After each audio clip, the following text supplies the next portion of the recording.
Here comes Peter Cottontail. Could mean kids will be hopping down the sugar rush trail this Easter. Cleveland Clinic Children's registered dietitian Jennifer Highland recommends choosing only a few favorites when building your child's Easter baskets. Go with the regular candies, but go with a smaller portion size. Maybe you get a smaller Easter bunny, or you only include, like I said, a couple different items in there rather than the whole basket is full. When it comes to chocolate bunnies, dark chocolate is the best choice. Dark chocolate has less sugar and contains more antioxidants.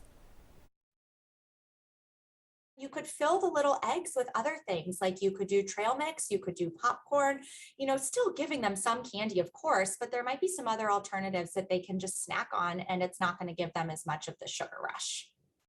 That dietitian said she doesn't usually recommend sugar-free options. Instead, she encourages focusing on smaller portions of a few favorite items. And remember, a holiday is just one day.